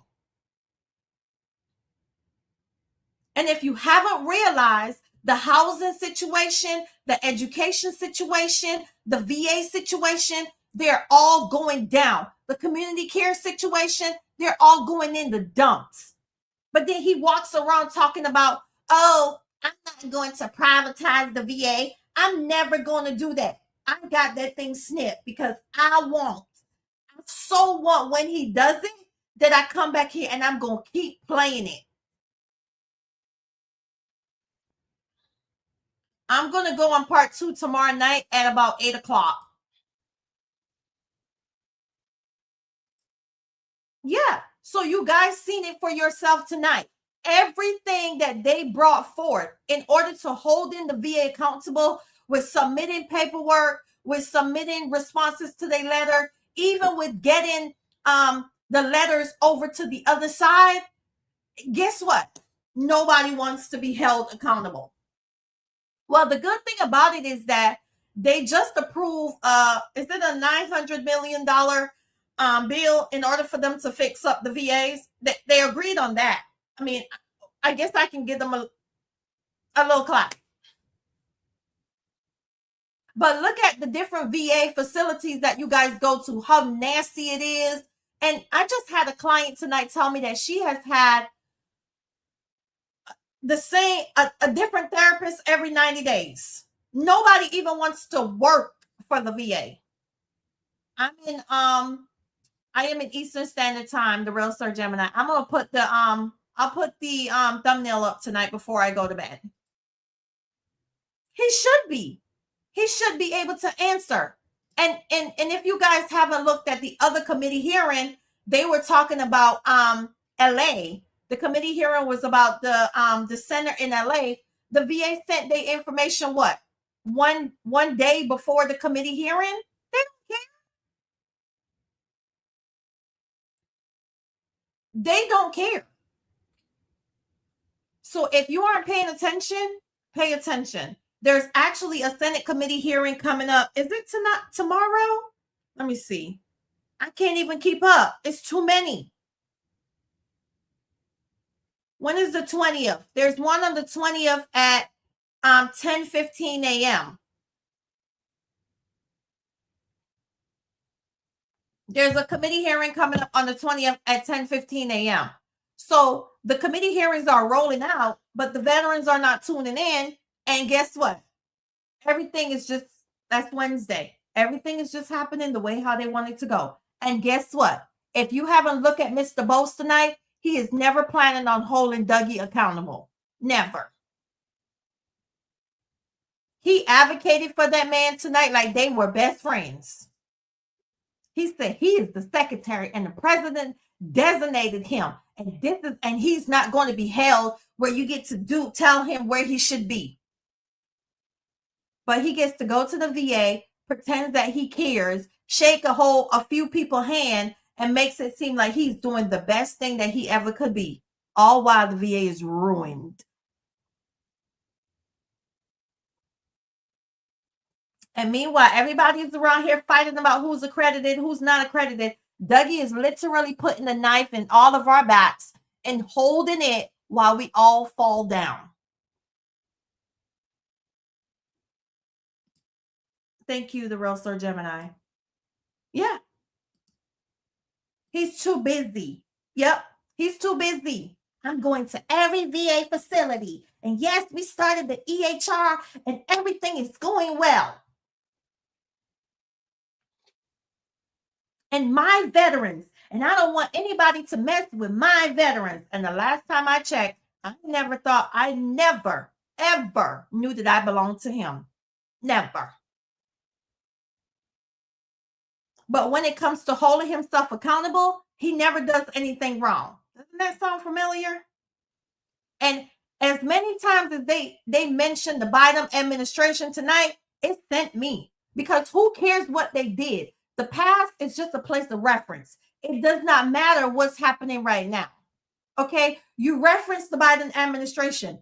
Okay, that happened over there. What have you done to make it better this time around? Because everything that we are looking for, there's nothing is better. Everything is worse. We just literally had to stand up to you for our medication stuff that you brought about, trying to ruin the little bit of coins that we should get. You wanted to ruin that. And we had to band together to get you to shut that down.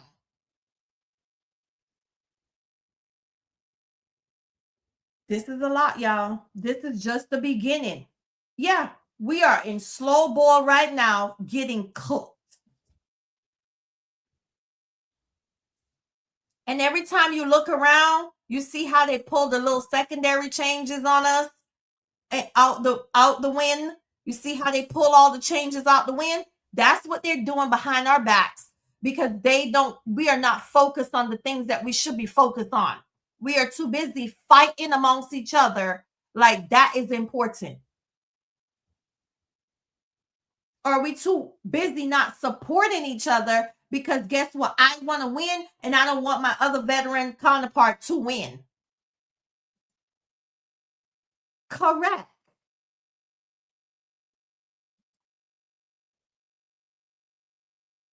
Do not get me started on the EHR Live when I was smart.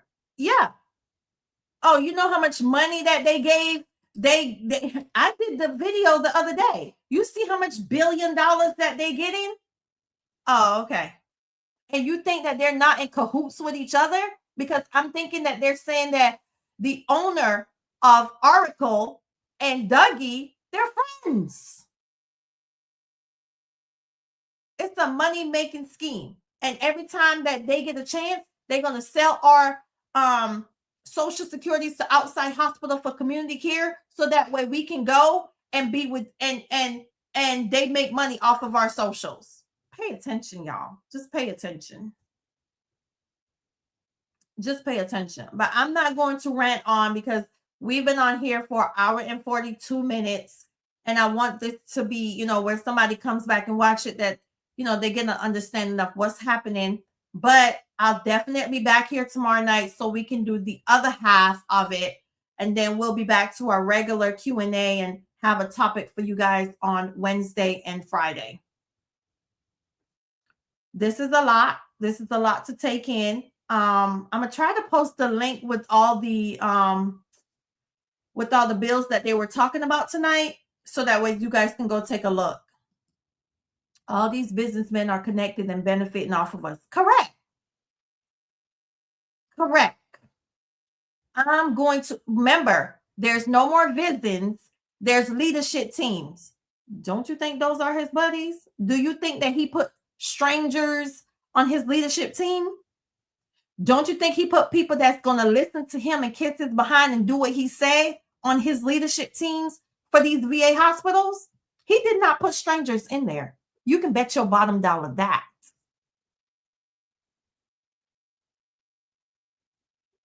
And I can go research the leadership teams, and I can guarantee you there's going to be some type of connection going on with Dougie.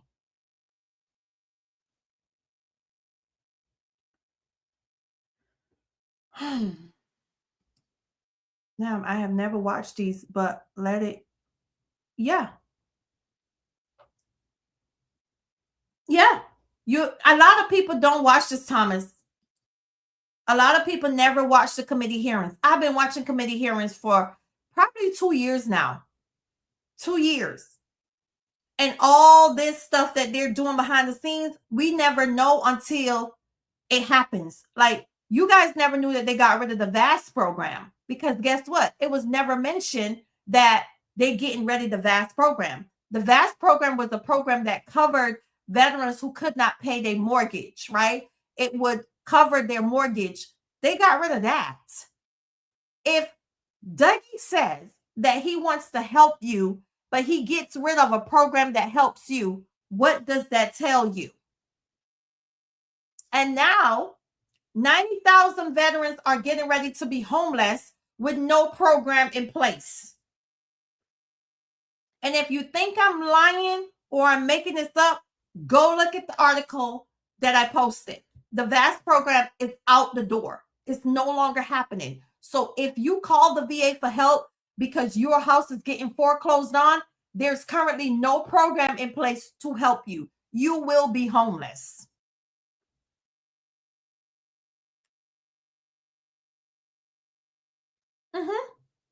And if you are a veteran that's already homeless, where's the money? Where's the money that they say is to help homeless veterans? Because when you call the SSVF, they send you an email with a list of charities to call, and none of them have no money.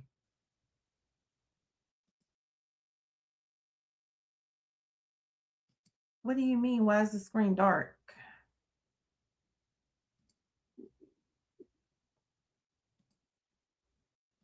Yeah. I'm not sure, Minnie, what you mean by your screen is dark, because we're lit up over here. Yeah. So if you go look at the VAST program, you will see. If you get talk to a homeless veteran and see what they tell you. They send you the stuff in your email. They send it to you in your email, and then you have to call all these agencies just to get some help. And then guess what? You get nothing. They don't follow up to see if you're homeless or not. No. They don't care. So all this, we care about the homeless veterans. We care about this. We want to make sure you're good. We do this. We do.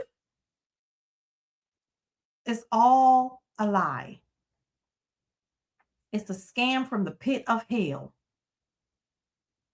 of the man who they put in charge to be in charge of our lives, in our livelihood, in our future, in the future of our children.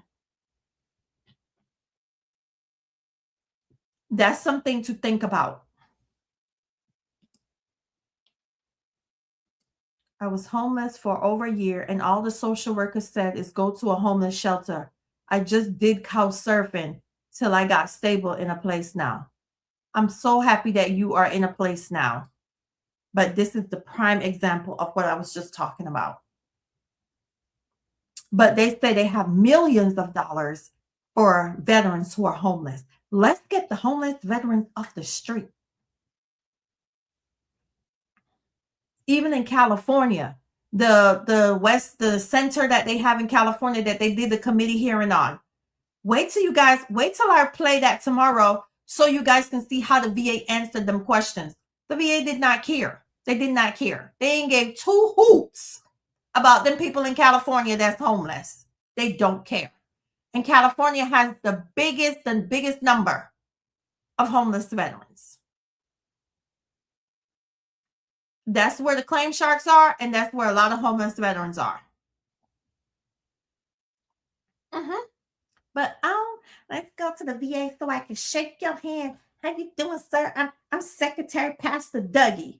Well, you over there counting the offering tonight, and meanwhile, a veteran is laying on the side of the road, crying his or her heart out, trying to figure out how they could not be homeless anymore, trying to figure out how they can see a psychiatrist to help them with the thoughts that they're running through their head. A woman needs gynecological care. She can't even get through to the VA, and you around there acting like you the king of the jungle.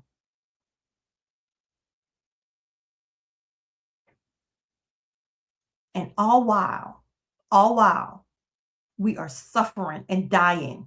Oh, no, we don't want another veteran to lose their life. We're taking all these measures. And the same measures that should be taken are being shot down by who? Your own people. And guess what? Half of those men that's on that committee, they're veterans.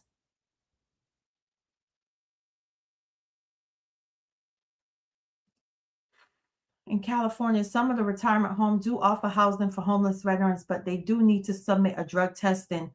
I don't know about LA, but more north. Thank you for this. I'll make note of this as well. But veterans have to go through, you got to go through tooth and nail just to find a place to lay your head. But they say they have money to help. But you got to go through hell and high water just to lay down somewhere and be comfortable. Is that right? No. But anyway, guys, I'm going to get, some have forgotten where they came from. Yep, they have. Because why? They don't need disability pay. They get paid whether they come there at that table or not. See, we can wake up one day and get a proposal to reduct and lose everything that we have. And you think the VA is going to care? I have clients call me that went from 100% to 10%. And I have to sit on the phone and try to help them to find some place to help them pay their mortgage. Because why? Nobody else cares. The people who say they care don't care. And then what bothers me is the people who go advocate for Dougie like he's doing such an amazing job. That's the part that ticks me off, pisses me off the festivity. Because you can clearly see that this man does not care about veterans. Yeah. I've had a couple of clients that went from 100% to 10%. And how can they pay their mortgage? I've had a cancer patient. Every rater is not like FF and natural. Some mistakes happen. Sometimes a rater rates and makes an error. And then a veteran doesn't receive the money that they should. They have to start their life over and make some changes.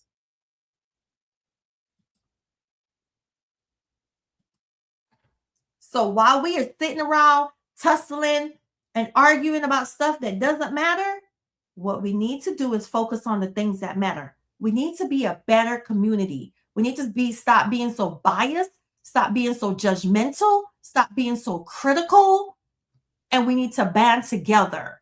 This is supposed to be a veteran community. We should not be against each other. If you see another veteran person that needs help, I don't care what it takes. Call somebody, find out something, do something about it. Because we are responsible for our battle buddies. We still have to help our battle buddies in the veteran community. So this is part of my reason of Hervetsvoice. Because we still need a voice as a veteran. We still need somebody to sound the alarm. Because once you're not active duty anymore, they push you in a corner. They push you in the corner and be dang if you live or dang if you die. They don't care. And this is why we are holding each other hand and walking the course together. I don't care what kind of information I have. And if you guys, I've been coming here now. Everything I know, I let you know. I don't hide it. I don't keep no secrets. There's no, oh, I know, I'm going to put it in members only. So no, I tell it to you guys. I do it for a reason because everybody needs some type of support. As a veteran, life is hard. Life is challenging. You always have to deal with the thoughts in your head. You have to deal with the pain in your body. You have to deal with your kids and life and situations. And then you don't have nobody in your corner. That's the worst feeling ever. Correct.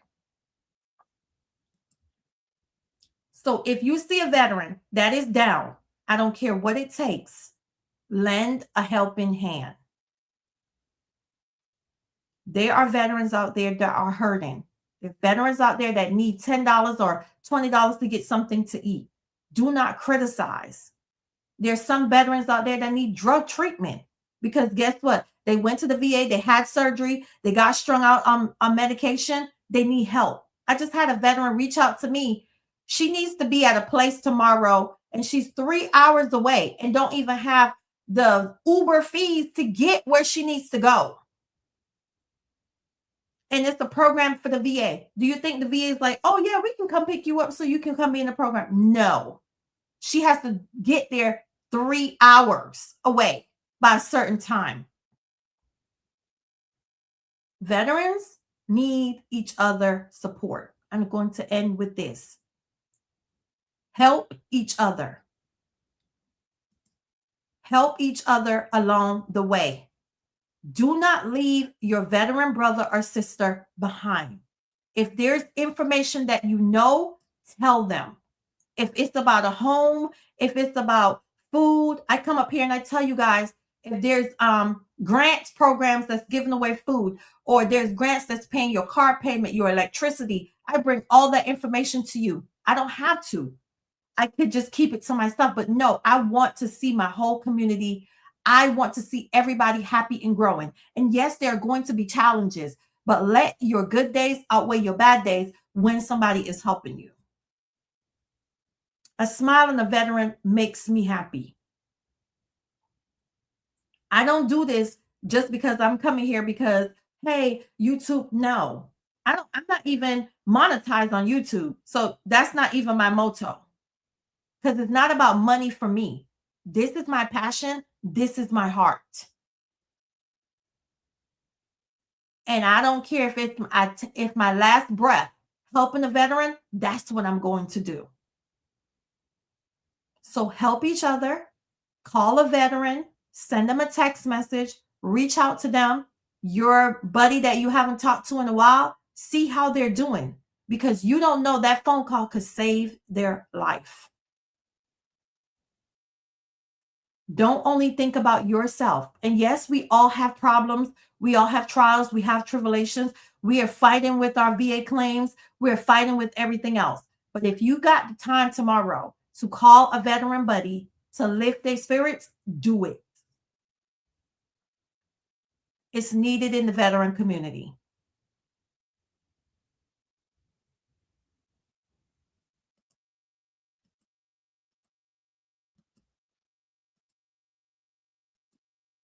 It's very much so needed. It's not meant to hurt Thomas. I just want you guys to know that, there are veterans out there that are hurting. I think East City Hall possibly has a veteran representative, maybe not, but it doesn't hurt to call. If they do, yes, go volunteer. Go volunteer somewhere. Go volunteer and give out food. Do something to help your veteran community. If you know a veteran that's homeless and you go into the grocery store, don't buy them a ham, a turkey, or anything. Buy them some food that they can put in their backpack and eat as they're homeless. Do something. Pay for the veteran before you groceries. Pay for their Starbucks. Pay for their drink behind you. Do something. Just be kind. Stop being so mean. If I show you guys the amount of mean emails and notes that I get from my own veteran community, I would have stopped doing this a long time ago. Veterans are mean. They're cold. And some of the things they say hurt. But that's not going to stop me from being who I am and from completing the mission. So if you're watching and you send me mean emails and you're being mean, nasty, and arrogant, it's just going to push me even more to be here 7 days a week if I had more time. So smile, share a kind word, be kind to each other. Make sure that you are holding yourself accountable for the things that you're doing and saying to other veterans communities. Because a smile and a kind word goes a long way for a veteran.